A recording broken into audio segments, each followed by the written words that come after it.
لاڈو نے پلٹ کر پتھرائی ہوئی آنکھوں سے دیکھا۔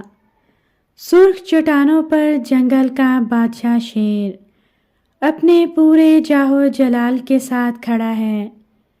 اس کی آنکھیں شعلے اگل رہی تھیں۔ لاڈو بے حس و حرکت اپنی جگہ کھڑی کی کھڑی رہ گئی۔ شیر پورے اطمینان سے چٹان سے نیچے اترا اور باوقار انداز میں چلتا ہوا بکری کے سامنے آ کھڑا ہوا۔ اس نے ایک ہنکارا بھرا، مجھے دعوت نامہ مل گیا تھا، میری دعوت کے لیے تمہیں بھیجا گیا ہے۔ لاڈو خوف کی وجہ سے بول نہ سکی۔ ڈرو نہیں، مجھے کوئی جلدی نہیں، ابھی بھوک نہیں ستا رہی، پھر کسی دن آ جانا، جاؤ بھاگو۔ شکریہ بادشاہ سلامت۔ یہ کہتے ہوئے لاڈو واپسی کے لیے مڑ گئی۔ بابا فضل کا غم کے مارے برا حال تھا۔ وہ شام تک بکریوں کی تلاش میں جنگل چھانتے رہے مگر ناکام رہے۔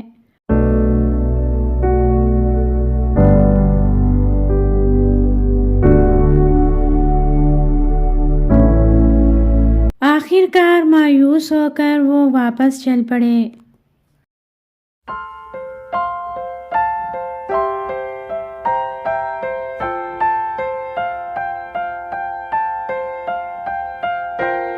اندھیرا پھیلنے پر دونوں بکریاں ہانپتی کانپتی گھر پہنچ گئی، مگر لاڈو ان کے ساتھ نہیں تھی۔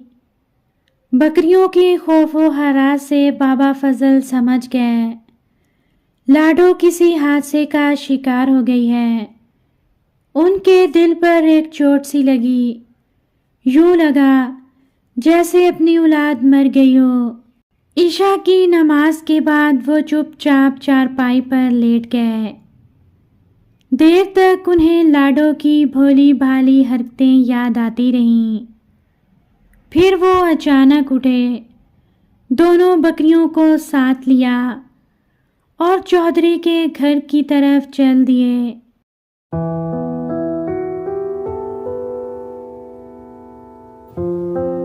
آدھے گھنٹے کے بعد ان کی واپسی ہوئی۔ دو معصوم بکریاں ان کے ساتھ تھیں۔ وہ چارپائی پر لیٹ گئے۔ دن بھر کی تھکان کے باعث کچھ دیر بعد ان کی آنکھ لگ گئی۔ رات کے کوئی 11 بجے ہوں گے۔ اچانک ان کی آنکھ کھل گئی۔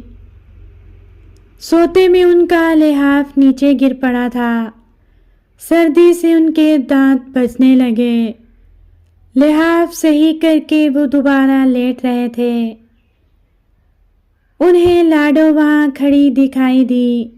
لاڈو! بابا بے تابانہ انداز میں چلائے۔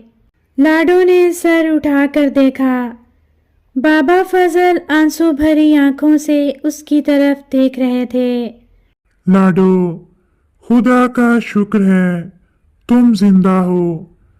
بابا فضل نے اسے پیار بھرے لہجے میں مخاطب کیا۔ یہ دیکھو تمہاری نئی سہیلیاں۔ اور اب بڑے پیار سے اسے دیکھ رہی تھیں۔